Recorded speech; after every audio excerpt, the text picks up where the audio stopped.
Hola, bienvenidos a Política para Chilenos. Hoy queremos hablar sobre un nuevo caso que suma a la creciente lista de situaciones cuestionables en este gobierno de Gabriel Boric. Ahora el foco está en la polémica compra de una propiedad relacionada con el expresidente Salvador Allende por casi 1.000 millones de pesos, cuando su valor real sería cercano a los 400 millones. Esto no hace más que reforzar lo que hemos venido señalando en videos anteriores, que parece que para este gobierno y en general para la izquierda de nuestro país, lo que realmente importa son sus propios intereses y el beneficio de quienes comparten su línea ideológica.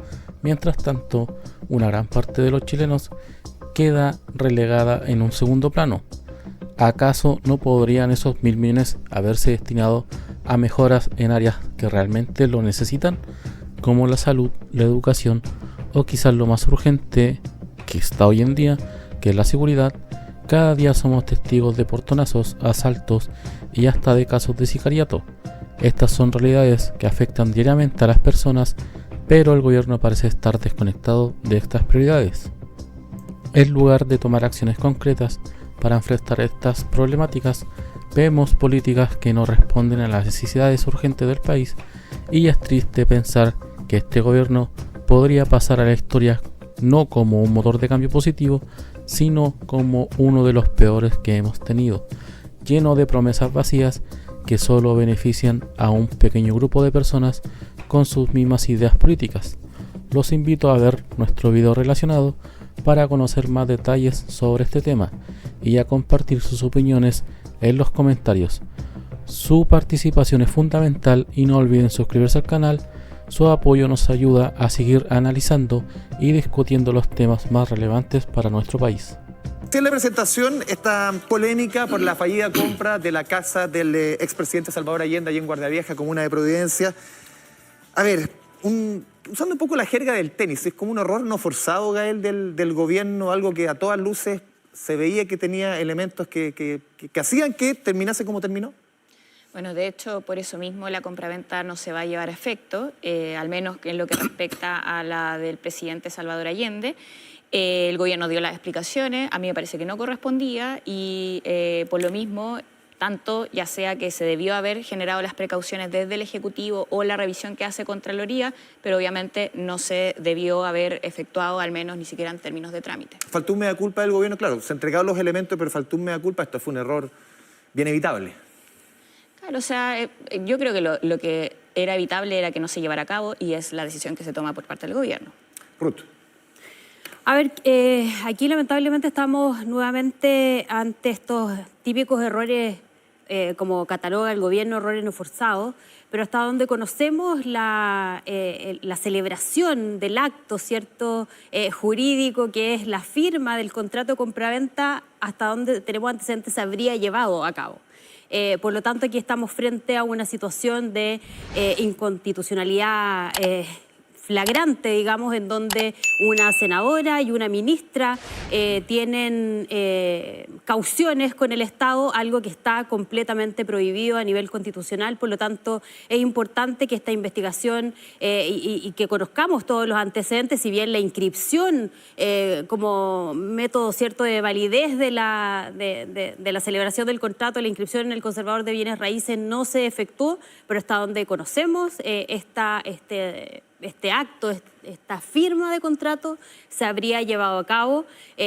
Así también lo deja entrever el decreto firmado por el presidente, digamos. Esto no fue algo desconocido del presidente, no fue algo que no se conocía con anterioridad, y creo nuevamente que, tal como lo hemos dicho en otras ocasiones, aquí parece que solo cuando se ven pillados reculan, ¿cierto?, y dejan sin efecto sus errores no forzados.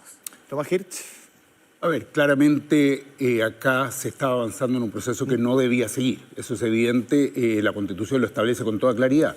Para ministros, también para nosotros parlamentarios, no podemos tener ninguna... El caso de Isabel Allende, que era una de las Correcto, así que clarísimo, senadora. Y desde ese punto de vista me parece que se hizo lo correcto, que es detener esta compra. Me llama la atención en todo caso también que Contraloría, que revisó el decreto, no se haya fijado en ese detalle. Contraloría básicamente miró el tema del precio, si estaban las distintas evaluaciones del costo o del precio de la propiedad, pero no puso en alerta respecto de que efectivamente no puede un parlamentario tener un negocio con el Estado.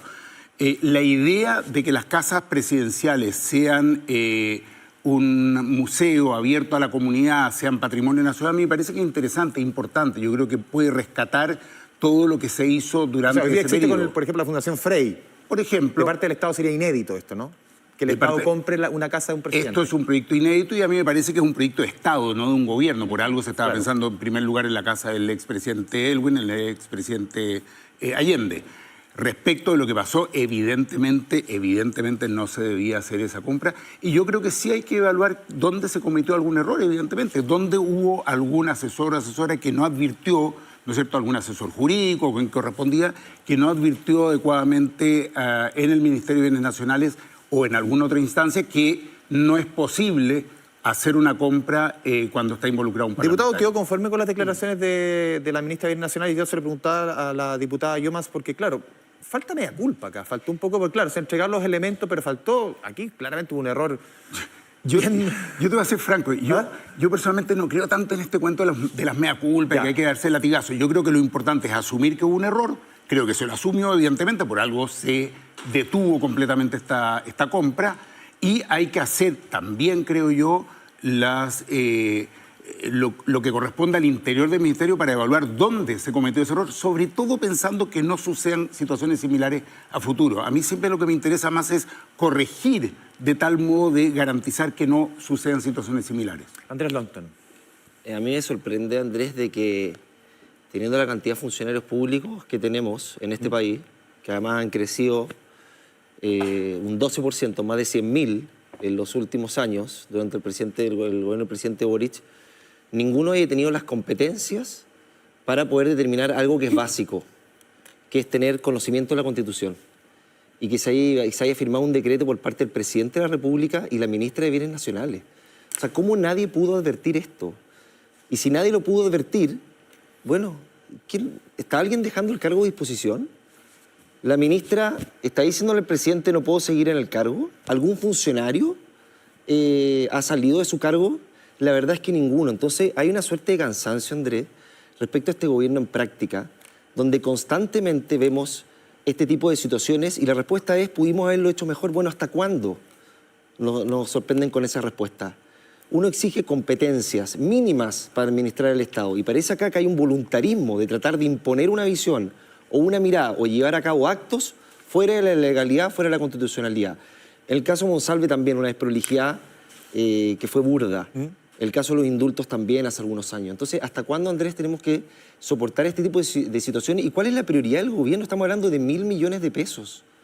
O sea, cuando el gobierno dice que hay un déficit fiscal, cuando los números no dan, porque además hay una falta evidente de prolijidad respecto a los cálculos. Destinados esos dineros a la compra de estas casas. Uno también podría... Dame un punto. Uno entonces, también podría argumentar, entonces, solamente dinero para el Ministerio del Trabajo, Salud, Educación, uno y que otro más, y nada más. Cerramos el resto de los ministerios, son las únicas prioridades. Andrés, se subió el presupuesto en cultura de manera ostensible. Entonces, pero en términos de monto era bien bajo. Está bien, pero se subió de manera ostensible, porcentualmente. Esto se mide de manera porcentual. Entonces, hacer esto entre gallos y medianoche, aprovechando la Navidad, el Año Nuevo, pues mira, lo mismo que los indultos. Aprovechando... ¿Usted cree que se quiso aprovechar la fecha?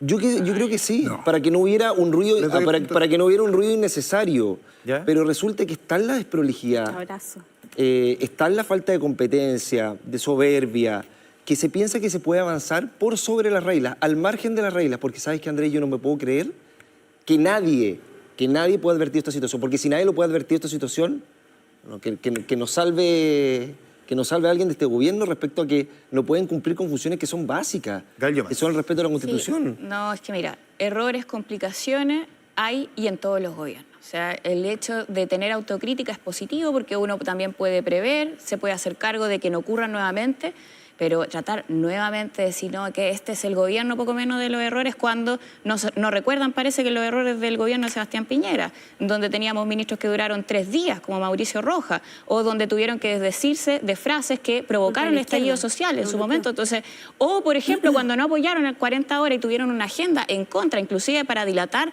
las discusiones legislativas, y luego tuvieron que desdecirse porque incluso tenían parlamentarios de sus propias filas que están apoyando la causa. Entonces, yo en ese sentido, mejor tengamos autocrítica, pero todos, ¿cierto?, para que ese tipo de errores y situaciones no vuelvan a ocurrir y tengamos una visión más de Estado y no tratando siempre de enlodar, ¿cierto?, la gestión del otro. Ruth.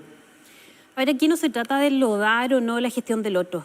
Tal como lo decía Andrés, y creo que en esto vamos a coincidir todos, incluso quienes nos están viendo desde sus casas, el gobierno ha aumentado de manera vergonzosa la contratación de funcionarios públicos en este gobierno. No creo que no haya ningún asesor jurídico que le pueda haber advertido al presidente, haber advertido a la ministra de Bienes Nacionales. Y si no hubo ninguno, bueno, van a tener que cambiar su staff de asesores. El gobierno no puede seguir asesorándose ni por los mismos ministros, ni por los mismos asesores jurídicos, porque lo está haciendo cometer error tras error. O en definitiva, no son errores, sino que más bien son después maquillajes de estos supuestos errores, porque claro, entre abrazos y buenos deseos, parece que los únicos que celebraban a precio justo, porque recuerden que hubo un sector, ¿cierto?, de la izquierda más radical que quiso instalar la venta de un inmueble a un precio justo. Parece que aquí se les olvidó. Una propiedad que costaba un poco más de 480 millones como avalúo fiscal es comprada casi en 1.000 millones de pesos.